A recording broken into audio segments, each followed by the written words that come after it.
Hello my dear YouTube family, welcome back to my new vlog. कैसे हैं आप सब? आई होप आप सब बहुत अच्छे होंगे। तो ये मेरा 2 दिन का व्लॉग है, क्योंकि 2-3 दिन से टाइम नहीं लग रहा है बच्चों के साथ में, थोड़ा सा बिज़ी शेड्यूल चल रहा है। और ये फ्राइडे का दिन था, फ्राइडे मॉर्निंग का। तो मैंने व्लॉग स्टार्ट किया था अपना फ्राइडे मॉर्निंग को। तो मैं अपना 5 बजे उठी थी। 5 बजे उठ के ये जो छोटे वाला अबीर है मेरा बेटा, ये जल्दी उठ जाता है, क्योंकि ये मेरी वजह से ना, मैं अगर उठ जाती हूँ बेड से तुरंत उठ जाता है। और फिर ये 15-20 मिनट तक बहुत ज़्यादा परेशान करता है। इसका मूड ठीक हो गया तो हो गया, नहीं तो फिर ये ऐसे ही करता रहता है। कभी रोता है, कभी गोदी ले लो गोदी ले लो, मतलब मेरे पास लेट जाओ, दूध पिला दो, तो इस तरह से परेशान करता रहता है। तो फिर मैं इसको ना किचन में ही लेके आ गई थी, क्योंकि दिवाक्ष का ब्रेकफास्ट वगैरह नहीं बना था। और मैं नहा के और पूजा ही करी थी, इतनी देर में ये उठ के आ गया था, चल के आ गया बेड पे से। और फिर रोने लगा, रोते रोते फिर मैंने इसको यहीं बिठा लिया स्लैब पे ना, जो किचन की स्लैब थी। तो स्लैब पे बैठ के फिर इसको कुछ ना कुछ कि मुझे ये दे दो, मुझे वो दे दो। तो मुझे डर लगता है कि कहीं गिर ना जाए, बट बच्चे ना मानते नहीं हैं। तो फिर मैं यहाँ पे आके दिवाक्ष का ब्रेकफास्ट बना रही थी, और उसका जो दूध है वो रेडी कर रही थी। तो मैंने कहा चल तू इस पे आराम से बैठ जा, अगर कभी गिर गया ना तो बहुत चोट लग जाएगी। तो बात मिलाने लग रहा था मेरे साथ में। बस थोड़ा सा यही रहता है, और कुछ नहीं बच्चों का, कि भाई चोट वोट ना लग जाए सुबह सुबह। तो यहाँ पे ब्रेकफास्ट बना लिया था, और मैं फटाफट उसको इतना दिवाक्ष जो है खुद से ही रेडी होने लग रहा था कि मम्मा कोई नहीं, मैं रेडी हो जाऊँगा, आप अबीर को देख लो और ब्रेकफास्ट बना लो। ये बेचारा खुद से रेडी हो गया था आज। तो ये बच्चे बड़े होने लगते हैं तो समझदार होने लगते हैं, सब समझने लगते हैं कि छोटा भाई है या बहन है तो परेशान करेगा तो मैं खुद ही हो जाऊँगा। तो यहाँ पे दिवाक्ष के आने का टाइम हो गया था, तो फिर मैंने सोचा ब्रेकफास्ट बना लेती हूँ, और वो आ गया था। तो फिर हमने तब तक मैंने ब्रेकफास्ट नहीं किया था। सुबह एक बार चाय पी ली थी, तो इसके बाद में इतनी जल्दी भूख भी नहीं लगती है। 10, 11, साढ़े 10 बजे तक तो वो आ ही जाता है। फिर उसके बाद में मैं इसको पढ़ाने लगी थी। और और वो है कि एक भी दिन का वो टाइम नहीं मिलता है। छुट्टी जो एग्ज़ाम है वे लगातार है इसके, तो इतना टाइम नहीं होता। तो 12-1 बजे फिर मैं इसे 1-1.5 घंटा रेस्ट करता है, उसमें 12-1 बजे मैं इसे पढ़ाने लगती हूँ। तो फिर मेरा वो दोपहर तक का टाइम था। फ्राइडे को मैंने दोपहर तक कंटिन्यू किया व्लॉग। फिर नेक्स्ट डे का टाइम था, और ये सैटरडे का दिन था। और सैटरडे में, फ्राइडे की रात को कई जगह आंधी तूफान आया होगा, आप लोगों को भी पता होगा। तो उस वजह से ना, मतलब सारा ऐसे ही घर ख़राब, गंदा गंदा सा हो गया, सारे घर में मिट्टी मिट्टी सी हो गई थी। हालांकि झाड़ू पोछा तो मैंने सुबह कर लिया था, झाड़ू पोछा वगैरह सब कुछ अपना काम कर लिया था। बट फिर भी मुझे ना इस रूम में सफाई थोड़ी सी करनी थी, क्योंकि इसका फ़ैन वगैरह गंदा हो रहा था, हल्के से जाले झाड़ने थे। तो मैंने सोचा कोई नहीं, ये रूम जो है बालकनी से अटैच्ड है, तो मैंने सोचा कि चलो बालकनी की साइड से निकाल के और बालकनी फिर साफ़ कर धो दूँगी पानी डाल के। जो कूड़ा वगैरह थोड़ा बहुत जाएगा। बाकी सुबह तो मैंने कर ही दिया था, नहा भी ली थी। तो फिर ये क्या है, इसकी बेडशीट वगैरह चेंज करनी थी, वो कपड़े भी धुलने थे।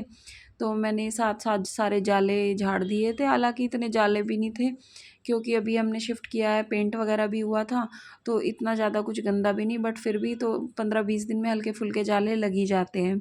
तो एक बार झाड़ू सी मार दो तो साफ़ हो जाती है दीवारें। तो मैंने ये जाले वगैरह झाड़ दिए थे। फिर मैंने सोचा साथ साथ फ़ैन भी साफ़ कर दूँ।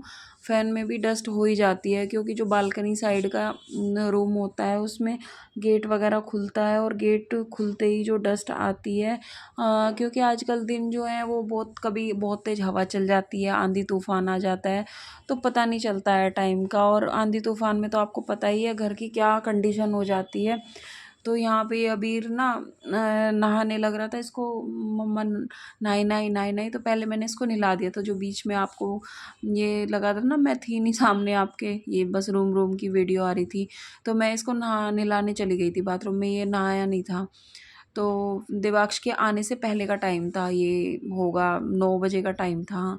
तो हम फटाफट माँ बेटा ये इसको रेडी कर दिया था, इसे बिठा दिया था मैंने बेड पे। मैंने कहा तू बैठ जा आराम से, मुझे गिल्ला और सूखा कपड़ा मारने थे पूरे रूम में, मुझे अच्छे से सफाई करने दे इस रूम की। तो ये अलमीरा वगैरह, ये अलमीरा ऐसी है, अगर इस पर एक उंगली भी लग जाए तो वो भी अलग से दिखाई देती है, तो अच्छा सा नहीं लगता, अलग अलग से निशान दिखाई देते हैं। तो फिर मैंने इस पर गिल्ला और सूखा सारा कपड़ा मार के ये बिल्कुल क्लीन हो गई थी अलमीरा।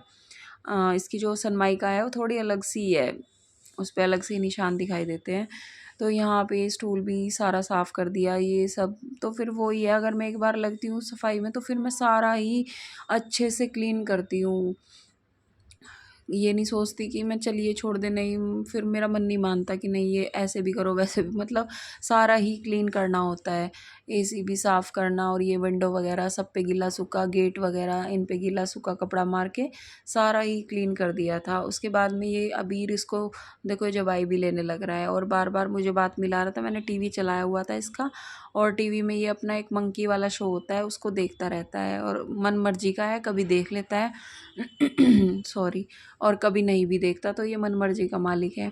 और देखो अब अभी आराम से देख रहा है और फिर थोड़ी देर में बोलेगा दूची दूची लगाओ, दूची लगाओ। इसको देखो अब बोलने लग रहा था कि दूची लगाओ। मैं बार बार इसको चलाई जा रही थी कि हाँ हाँ लगा रही हूँ लगा रही हूँ। तो ये क्या कहते हैं, बार बार ये बोल रहा था मम्मा बोबो पिला दो, दूधू पिला दो, दूधू पिला दो। और इसको लेट के ही दूध पिलाना होता है। मैं इसको ऐसी बात मिला रही थी, मैं कहा भी बेटा ये वो, मतलब ऐसे ही हम दोनों आपस में करे जा रहे थे कुछ ना कुछ। तो फिर मेरी सारी क्लीनिंग वगैरह हो गई थी। अब मैं इसका यहाँ पे दूसरा कार्टून लगा रही थी। हाँ ये टीवी के साइड का ये रह गई थी, इसकी रैक रह गई थी और टीवी रह गया था, इसकी सफाई वगैरह करनी। पता नहीं गले में क्या हो रहा है आज, ये गर्म ठंडा पानी लग जाता है ना, आजकल मौसम ऐसा ही चल रहा है। तो यहाँ पे ये रह गया था, टीवी रह गया था हाँ साफ़ किए बिना ना। देखो आपको डस्ट अलग से नज़र आ रही होगी, जो मैं बोल रही हूँ ना, जो आंधी तूफान आया है कैसे एकदम छोटी छोटी बारीक बारीक सी मिट्टी कैसे पूरे घर में चिपक जाती है, और कितना ही साफ़ कर लो और साफ़ नहीं होती है। तो ये इसके करने के बाद में मेरी सारी क्लीनिंग हो गई थी। और फिर इसका दिवाक्ष का भी आने का टाइम ही होने लग रहा था। तो मैं यहाँ पे सफाई करके ये बेडशीट वगैरह बिछा रही थी, और फिर कह रही थी अबीर को अब तो इस पर आराम से लेट जा, क्योंकि ये बार बार जिद कर रहा था निन्नी निन्नी। तो मैंने कहा जितना ज़्यादा से ज़्यादा काम हो जाए उतना अच्छा है। बच्चे बच्चे के साथ में फिर 1-1.5 घंटा ऐसे ही निकल जाता है, पता नहीं चलता, क्योंकि ये 1-1.5 घंटे में जाके सोता है और सोते सोते फिर पता नहीं चलता मेरी भी आँख लग जाए। तो फिर उसके बाद देवाक्ष भी आ गया था स्कूल से, तो मैं आ गई थी किचन में। मैं उसके बाद में ये हाथ मुँह धो के फिर मैं आ गई थी। मैंने कहा चल अब थोड़ा बहुत जो लंच वगैरह है उसकी तैयारी कर लूँ। और नाश्ता भी नहीं किया था मैंने, वही 10-11 के बीच में, कहाँ नाश्ता कहाँ लंच, तो इतना जल्दी भूख नहीं लगती। तो फिर मैं इसके आने के बाद ही कोशिश करती हूँ कि चल साथ साथ गरम गरम इसे भी दे दूँगी और साथ अपने आप भी खा लूँगी। तो जो साथ साथ बर्तन होते हैं मैं वो भी साफ़ कर लेती हूँ। और जो मेरा इसका जो लंच बॉक्स वगैरह था वो भी सारा क्लीन वगैरह करके मैं अपनी किचन साफ़ करने लग रही थी। और जो है जो हमारी बस माँ बेटा की जो रोटी वगैरह थी वो बना ली थी, और जो और इसको दे दिया था खाना। तो यहाँ यहाँ पे बनाने लग रही थी मैं, तब नहीं बनाई थी मैंने। तो चलिए, अगर आपको मेरी वीडियो अच्छी लगे तो प्लीज़ लाइक करना।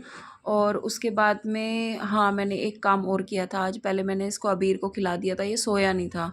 तो फिर ये शाम का टाइम था और शाम मुझे ना एक काम करना था, बहुत दिन से पेंडिंग पड़ा था। जो हमारा लिविंग रूम है उसमें ये हमारी ना विंडो पे हमने ये टीवी लगवाया है।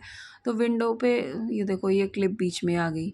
तो विंडो पे ना ये जो पीछे से कर्टन आ रहा था, क्योंकि और कहीं हमारे रूम, इसमें जो लिविंग रूम है इसमें और कहीं जगह ही नहीं है इसको एलईडी को सेट करने की। तो फिर हमने एक प्लाईवुड का एक टुकड़ा कटवा के और इसको यहाँ पे फिक्स करवा के फिर इस पे ये एलईडी लगवाई।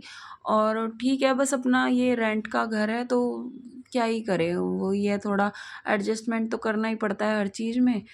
तो सोचा कि कोई नहीं, अपना कर लेते हैं थोड़ा बहुत जो भी मतलब लगता है। बाकी करने को तो काफ़ी कुछ करवा सकते हैं, बट अपने घर में ही अच्छा लगता है करवाना।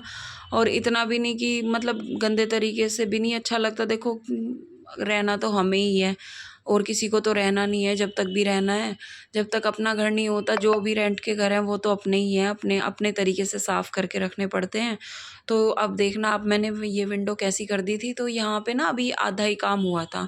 ये कुछ वॉलपेपर जो क्रीम कलर का, ये मेरे पास पहले पड़ा हुआ था, जो मेरी शू रैक थी उस पे लगाया था। तो बाकी ये जो और पेपर्स हैं ये मैं पैकिंग पेपर लेके आई थी बहुत सारे। तो फिर ये मैंने सोचा कि चल इसके ऊपर ना ये लगा देती हूँ, ये सही लग रहा था। बाकी ये वाइट वाइट अगर पूरा पूरा होता तो अच्छा लगता, क्योंकि ये मेरे पास थोड़ा ही पड़ा था तो फिर ये अलग अलग तो अच्छा नहीं लग रहा था। फिर मैंने सोचा चल इसको भी इसके ऊपर लगा देती हूँ, चलो क्या पता ये अच्छा लगे। तो फिर ये ठीक लगा था, मतलब नॉर्मल नॉर्मल लगा था। उस कर्टन से तो ठीक ही लग रहा था। और आप बताइए देख के आपको कैसा लग रहा है। और जो नीचे ये थोड़ा सामान रखा है ना, ये साइकिल वगैरह। चलिए मेरा व्लॉग अब ख़त्म हो गया। थैंक यू सो मच देखने के लिए।